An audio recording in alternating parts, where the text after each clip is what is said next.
Bismillahirrahmanirrahim. Assalamualaikum warahmatullahi wabarakatuh. Innalhamdalillah, amma ba'du. Pertama-tama marilah kita panjatkan puji serta syukur kita atas kehadirat Ilahi Robbi, yang mana atas karunia-Nya kita dapat dipertemukan kembali di mata kuliah literasi halal, literasi sains halal. Untuk pertemuan kali ini, insya Allah kelompok kami akan membahas tentang literasi ekonomi, yang mana beranggotakan yang pertama yaitu saya sendiri, Muhammad Taufik Firdaus, yang kedua ada Ismi Ayu Wulandari, dan yang ketiga Yani Hudijah. Untuk pembahasannya nanti kita akan bergilir atau berganti-ganti. Jadi yang pertama akan disampaikan oleh saya terlebih dahulu, yang mana membahas tentang definisi. Menurut NCEE atau The National Council on Economic Education, literasi ekonomi adalah suatu kondisi yang menggambarkan seseorang yang mampu memahami masalah ekonomi dasar dengan baik, sehingga dapat melakukan kegiatan ekonomi dengan baik. Nah, menurut Sina pada tahun 2012, literasi ekonomi dapat dijelaskan sebagai pemahaman tentang keputusan yang bijaksana tentang alokasi sumber daya. Nah, menurut Triadi pada tahun 2022, literasi ekonomi menjadi penting dalam kegiatan pengambilan keputusan dan merupakan salah satu aplikasi dari konsep dasar ekonomi yang dipelajari. Jadi ada beberapa pengertian ya. Yang pertama menurut NCEE, terus menurut Sina pada penelitiannya, dan menurut Riyadi. Nah, untuk selanjutnya yaitu apa sih manfaat literasi ekonomi itu? Nah, ada beberapa hal di sini. Yang pertama yaitu memahami pengaruh inflasi pada nilai tukar uang. Yang kedua, menjadi penabung. Yang ketiga, menjadi investor yang lebih cerdas. Yang keempat, memfasilitasi interaksi antara manfaat-manfaat apabila meningkatkan literasi ekonomi. Yang kelima, tidak menunda-nunda untuk segera membangun aset.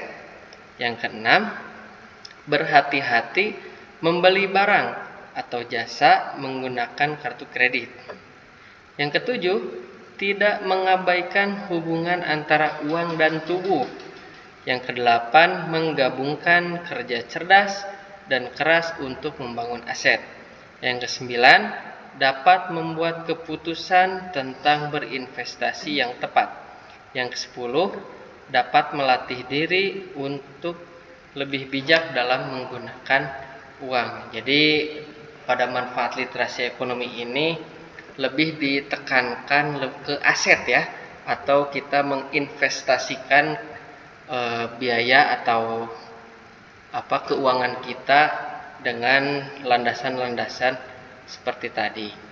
Mungkin untuk yang selanjutnya akan disampaikan oleh Ibu Yani. Kepadanya saya persilahkan. Terima kasih atas kesempatannya.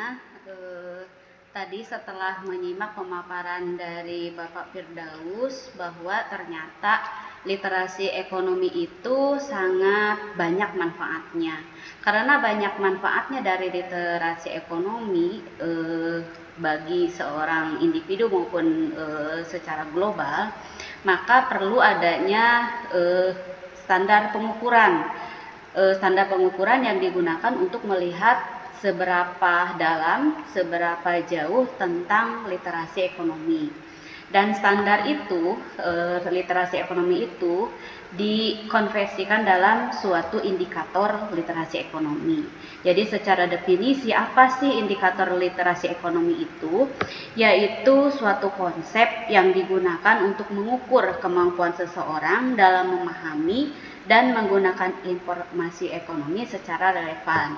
Dalam konteks ekonomi secara makro, menurut Badan Statistik Pusat Indonesia tahun 2003, bahwa literasi ekonomi itu meliputi kemampuan individu dalam memahami dan menggunakan data ekonomi seperti produk domestik bruto, inflasi, dan nilai tukar valuta. Dengan demikian, literasi ekonomi dapat membantu dalam meningkatkan kesadaran masyarakat terhadap isu-isu ekonomi. Dan menurut sumber lain yang kelompok kami peroleh dari sebuah artikel jurnal, indikator literasi ekonomi itu dapat dikategorikan ke dalam 9 indikator. Yang pertama yaitu masalah pokok ekonomi, yang kedua pasar dan harga, yang ketiga penawaran dan permintaan, yang keempat peranan pemerintah, yang kelima adalah distribusi pendapatan, yang keenam keunggulan komparatif, ketujuh pendapatan nasional, kedelapan inflasi, dan kesembilan kebijakan moneter dan fiskal. Berdasarkan dari kesembilan indikator itu, kalau kita konversikan lagi ke dalam keempat standar literasi secara global, karena mata kuliah kita kan harus ada identiknya dengan literasi halal dan literasi sains, maka literasi ekonomi juga dikonversikan ke 4 indikator tadi. Yang pertama, yang 9 tadi kalau kita kategorikan ke dalam konten, konteks, keterampilan, dan sikap, yang mana saja yang masuk ke konten? Yang masuk ke konten dari 9 yang tadi yaitu yang pertama pasar dan harga, yang kedua kebijakan moneter dan fiskal, yang ketiga pendapatan nasional. Sementara yang ke konteks yaitu masalah pokok yang berhubungan dengan ekonomi, yaitu berupa keuangan dan perbankan, itu masalahnya konteks. Sementara yang masuk ke dalam keterampilan yaitu tentang inflasi dan distribusi pendapatan. Kemudian apa saja yang masuk ke dalam indikator yang ke dalam kategori sikap? Yang pertama adalah peranan pemerintah terhadap indikator literasi ekonomi itu, yang kedua adalah keunggulan komparatif, yang ketiga penawaran dan permintaan. Mungkin itu yang bisa saya sampaikan. Selanjutnya akan disampaikan oleh teman saya, yaitu Saudari Ismi. Waktu dan kesempatan persilahkan. Baik, adapun literasi ekonomi yang sudah dikembangkan oleh NCEE tadi dapat diukur melalui instrumen The Standards in Economic Survey yang dikembangkan oleh Dewan Pendidikan Ekonominya ini, NCEE.